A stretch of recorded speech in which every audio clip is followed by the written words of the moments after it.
So what I'm hearing is a lot of great things are going on where we're sending information between providers. We have the ability to pull information when a patient walks in and we don't have it accessible. We can pull it from a statewide network. But as we heard a little bit earlier, there are definitely security considerations to take into account when we're doing all this communication. So I'm just curious, maybe Evan, you could start us off here.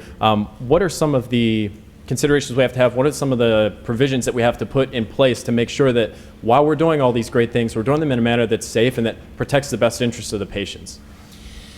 Yeah, and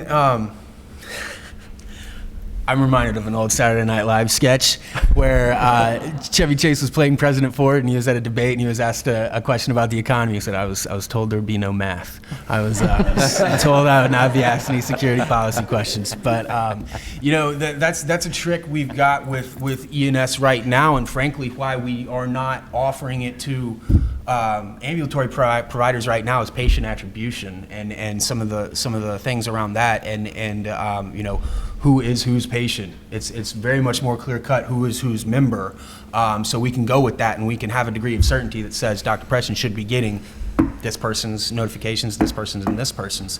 And it's a little bit more complicated on the provider side, and there are ways around that. Ambulatory providers, there's eligibility checks, there's claim submissions, there's EMRs on an ambulatory side generate notifications. They generate ADTs as well. So there's ways to do that require a lot of integration that above and beyond what we're just trying to do now. And in lieu of that, there is a lot of, like I said, trust that has to be built. On the policy side, I think we're on the brink of really seeing a lot of positive change in that regard at a federal level, at a state level. You see things like Commonwealth and Fire's FHIR, and things that are going on in that regard that are really making interoperability on the vendor side a thing that will be enforced. It's no longer can you interoperate, it's are you. And that's going to enable a lot of more seamless delivery of data to an ambulatory physician that otherwise would have kind of been put in a relatively insecure place or an insecure fashion. And then I think the last piece of the puzzle from a policy standpoint that's so confounding is behavioral health. And their exclusion from this based on the laws around sharing that data, and I think if we can get, I think we're finally seeing behavioral health advocates get fed up with the inability for the people that need care transition support more than anybody else to not be at the table, and I'm seeing it in various jurisdictions that they're actually getting the right people together to look at how they can really revisit some of those policies and some of those regulations, and I think that's going to be the word game changer gets thrown around a lot, but I think that really will be one. I'd echo that 100 times from the ER. That it's completely against the law for me to share the fact that you are have substance abuse problems, or you've been inpatient in a care facility, or you have a problem with alcohol. That's against the law to share that. Now I can tell everyone in the world that you have HIV, that you've got ocular syphilis, whatever. Who cares about that? But once you've been in drug rehab, it's like you can't talk about it. But that's the people who need to know that. And also, I agree with you about who your primary care doctor is and who shared this, because the EHR, they ask who your primary care doctor is, and you probably deal with this too. The only person who's not your primary care doctor is the person that's on the EHR that says it's your primary care doctor when you're in there. You've ruled that person out.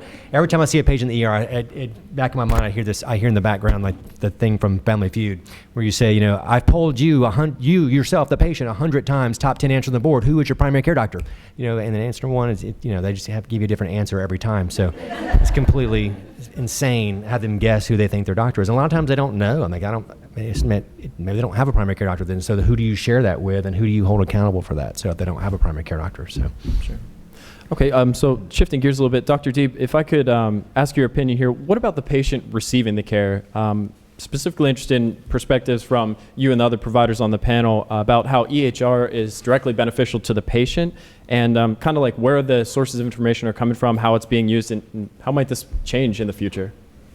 I think the most important benefit to patients is the fact that all of the information is available about them all of the time. having 5, I mean, we still have the leftover paper charts because the statute of limitations to shred them hasn't passed. Right. But you never go in them. And when you look for information about somebody, things don't get lost. I mean, it's just, as a physician, the night and the day are just so much different. And you prayed you didn't miss something before, and now you have to establish processes so you're vigilant, but you really know what's going on. And for the vast majority of people, I'm a consultant, the access to why they're there beyond what brought you here today, I swear to God, when I was a medical student, one of the answers was the bus.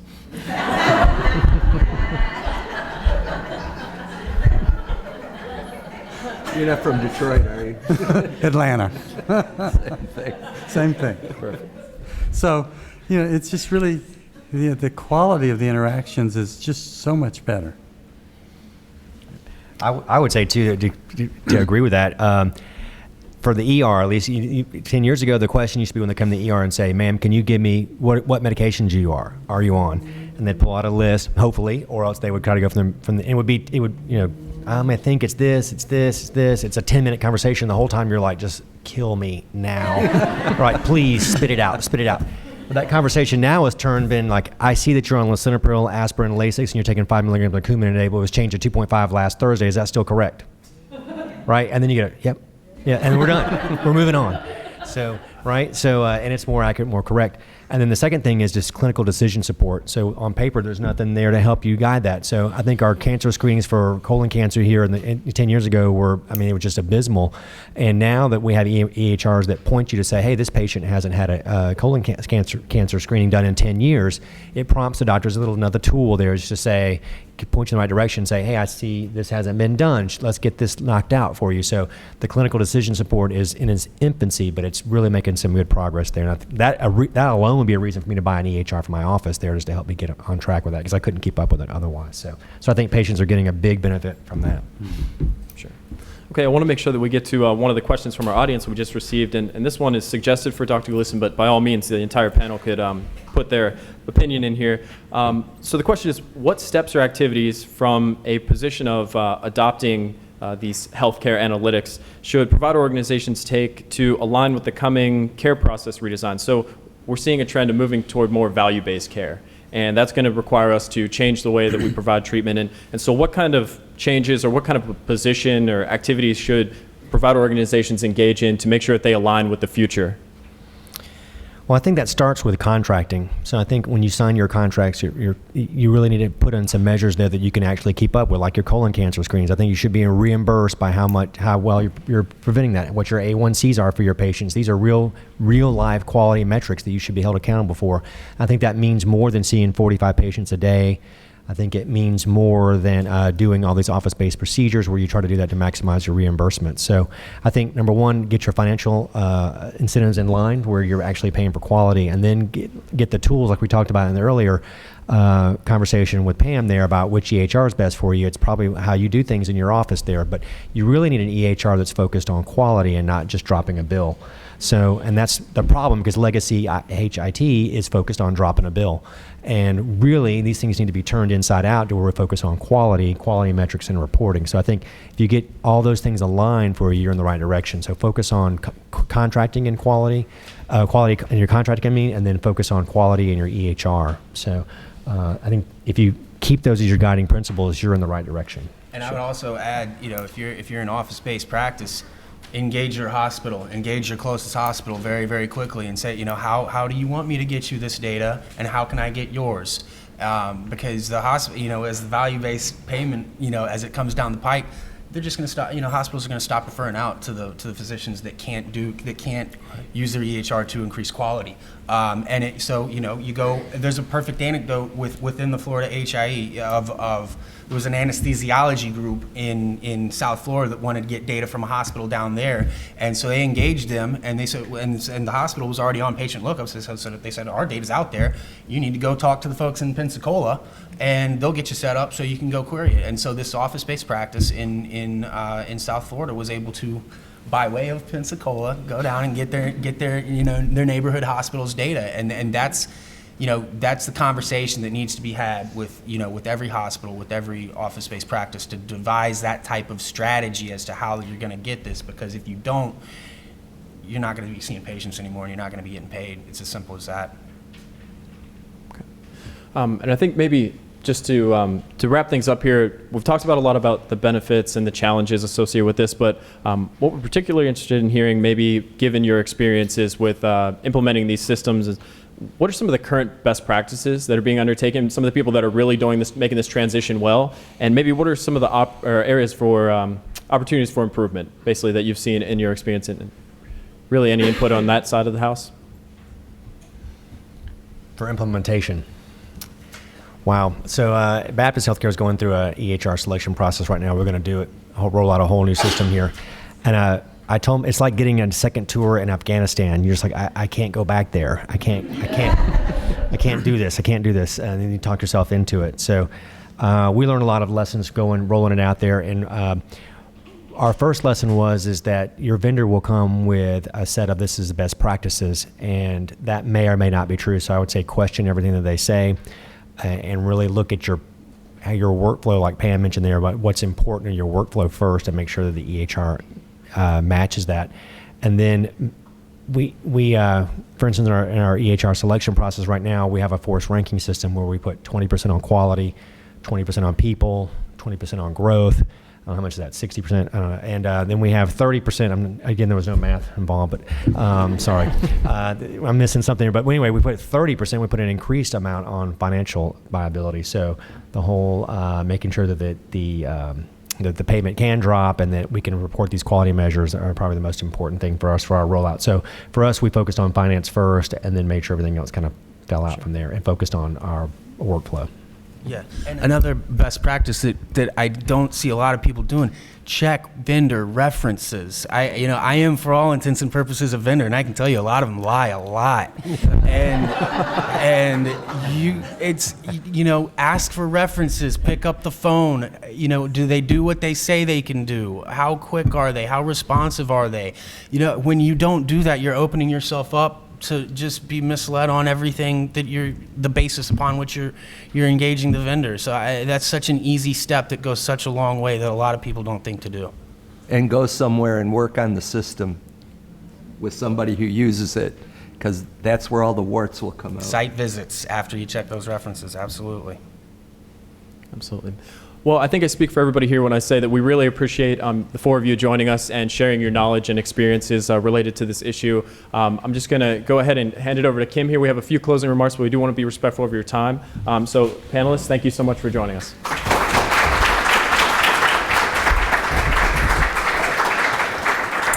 I'm actually going to let Heidi Fox close us out today. But a tremendous amount of information. I hope that it far exceeded your expectations, and I expect to see that on your evaluation forms that you're going to complete and leave on your table. So at this time, I'm going to just let Heidi kind of wrap it up. I don't think anybody's in any big hurry to leave, Heidi, so take all the time you want. I think they're hungry. Yeah. It's really been wonderful sharing the morning here. I appreciate so much what, all the presenters and panelists and moderators coming from near and far to share the morning with us. And it's really clear that we're working in the middle of a paradigm shift in health information technology. And the concept of a paradigm shift, as you all probably know, Thomas Kuhn, it's a melange of sociology, enthusiasm, and scientific promise, but not a logically determinate procedure. So we are kind of in the messy middle of this, but it is a fundamental change in an individual or society's view of how things work in the world. And once the paradigm shift transpires, no one is looking back to question the foundational ideas, which are the value of electronic health records or interoperability of health information. So the middle of this, as you've heard today, is full of challenge and opportunity. We have changing technologies, the FHIR thing, which I've yet to really understand, adapting workflows, privacy laws that vary by state, as well as federal laws that are left on the books since the 70s. The opportunities are similar: innovative technologies, the widespread adoption of EHRs, the expansion of health IT literacy in patients, I think, is of significant importance, because I think as a patient, you would drive the experience. You're not going to go to your doctor and say, what, you don't have my lab results, and why don't you have this, and where's my x-ray, and why am I waiting around for these things? So I think patient expectation and patient literacy in this area is going to drive us forward. We heard sort of a theme today that we are in Jetson land, and then we are also in Pioneer land. So sort of simultaneously and schizophrenically, we are in both these worlds. I appreciate the assessments of our success and the promise for the future. I understand that we, as Dr. Deeb said, we can interact in ways we never could before, but we are doing this in an environment of incredible, incredible complexity with the payment models and the expectations of physicians and complying with all the demands in the environment. So I want to, in addition to thanking the panelists and the moderators, and Pam King on my staff who sat on a panel, and Kim Davis was the MC, I want to acknowledge the staff that have been working on this for months, and I think they've done a really excellent job pulling this together. Site logistics, organizing the panels, doing the outreach, the website, the registration, and they're here today. Haley Priest, Carrie Gaudio, Dana Watson, Aaron Parsons, Alexander Anye, and Millie Harden. And I also want to acknowledge Carolyn Turner for her many years of pushing forward the state of Florida's role in the expansion of health information technology. She's just been amazing.